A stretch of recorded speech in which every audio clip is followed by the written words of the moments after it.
This YouTube channel does not promote any violent, harmful, or illegal activities. All content provided by this channel is meant for an educational purpose only. আপনারা জানেন, প্রথম বিষয় আসছে যে আপনারা জানেন এই ওবিসি বিষয়টি নিয়ে গতকাল কলকাতা হাইকোর্টে একটি অন্তর্বর্তীকালীন স্থগিতাদেশ হয়েছে এবং বিজেপি বিশেষভাবে বিরোধী দলনেতা তাতে একেবারে আনন্দে আত্মহারা হয়ে লাড্ডু বিতরণ করছেন, যে লাড্ডুটা হচ্ছে সিপিএম এর বিধায়ক সংখ্যার প্রতীক। সেই লাড্ডু বিতরণ করতে নেমেছেন। কংগ্রেসের বিধায়ক সংখ্যা, সিপিএম এর বিধায়ক হাতে হাতে বিলোচ্ছেন বিরোধী দলনেতা। তো আমরা খুব স্পষ্টভাবে বলি, ওবিসি অন্তর্বর্তীকালীন স্থগিতাদেশ হয়েছে হাইকোর্টে, অন্তর্বর্তীকালীন, ইন্টারিম, এবং এই বিষয়ে আইনি আর কি করা যায় সেটা রাজ্য সরকার দেখছেন। এবার এই বিজেপি হচ্ছে ওবিসি বিরোধী। এই বিরোধী দলনেতা যিনি লাড্ডু বিলি করেন, তার মুখে আমরা ভাষা শুনেছি যারা একটু আদিবাসী ওবিসি তাদের সম্পর্কে, এই বীরবা হাঁসদা এরা সব আমাদের জুতার নিচে থাকে, দেবনাথ হাঁসদা জুতার নিচে থাকে। এগুলো আমরা এই বিরোধী দলনেতার মুখে শুনেছি যিনি লাড্ডু বিলি করছেন। বিজেপি হচ্ছে ওবিসি বিরোধী দল। আর যে বিষয়টা দেখার বিষয়, যে এই সিপিএম, বিজেপি, কংগ্রেস বিরোধীরা একটা প্লট দেখুন,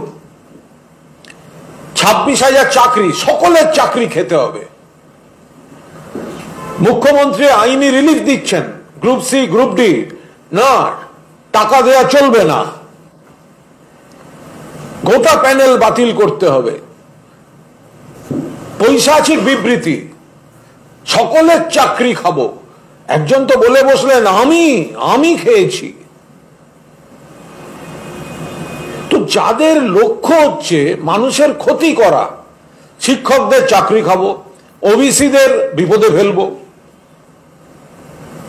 লক্ষ্য করে দেখুন। দুর্ভাগ্যের সঙ্গে বলছি, আইনি ব্যবস্থা নিয়ে কথা বলতে চাই না।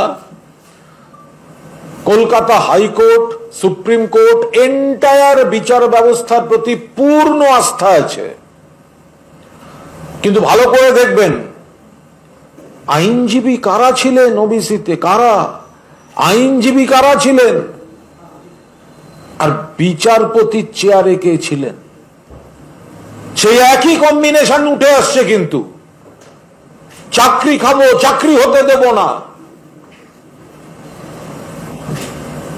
সেই একই রায়দাতা আসছেন শুভেন্দুকে সব রকম ভাবে বিরোধী দলনেতাকে প্রোটেকশন দাও, ব্ল্যাঙ্কেট প্রোটেকশন।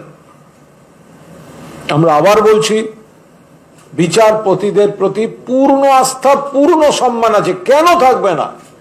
কিন্তু মনে রাখবেন, মহামান্য সুপ্রিম কোর্টের প্রধান বিচারপতি পর্যন্ত বলেছেন যে কোন বিচারপতি যখন অবসরের পর কিছু কাজ করেন, তখন এই বিচার সম্পর্কে প্রশ্ন উঠে যায়। এই হাইকোর্টে আমরা দেখেছি, এই চাকরি নিয়ে যিনি এত বড় বড় কথা বলেছেন, তিনি চাকরি ছেড়ে বিজেপির এমপি হয়ে গেছেন। ফলে এর পেছনে যে একটা ওবিসিদের ক্ষতি করব, অস্থিরতা তৈরি করব, মমতা বন্দ্যোপাধ্যায় মাননীয় মুখ্যমন্ত্রী সমস্যাগুলোর সমাধান করতে চাইছেন। চাকরি হবে, চাকরি রক্ষা করতে হবে। সুপ্রিম কোর্ট যদি চাকরি খাওয়ার নির্দেশ দেয়, রিভিউ পিটিশন হবে, পরীক্ষার প্রসেসের পাশাপাশি ইন্টারিম রিলিফ দেওয়া হবে। এরা চাকরি খাওয়ার রাজনীতি করে, রিলিফ বন্ধ করার রাজনীতি করে এবং কোর্টে গিয়ে আইনি জটিলতা তৈরি করে।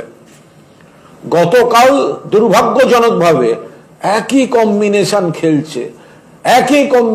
খেলছে। আমরা কাউকে কোনো অসম্মান করছি না, কিন্তু প্রশ্ন তো একটু উঠবে। একজন বিচারপতি বারবার বিজেপি বা বিরোধী দলনেতা বা বিরোধীদের রাজনীতির রসদ তৈরি হতে পারে এমন রায় দেবেন, এমন কথা বলবেন, আর তারা তাই নিয়ে লাড্ডু বিতরণ করবেন, তখন তো 2 আর 2 4ই তো হবে। ফলে সেই জায়গায় আমরা আদালতের প্রতি পূর্ণ আস্থা রেখে, বিচার ব্যবস্থার প্রতি পূর্ণ আস্থা রেখে বলছি যে ওবিসিদের জন্য মমতা বন্দ্যোপাধ্যায় মাননীয় মুখ্যমন্ত্রী যেভাবে এগোচ্ছিলেন, সরকার যেভাবে এগোচ্ছিল, সেটা হাইকোর্টের রায়ে বোধহয় ন্যায় বিচার হলো না। সেই জায়গায় আইনিভাবে কিভাবে কি করা যায় সেটা রাজ্য সরকার দেখবেন।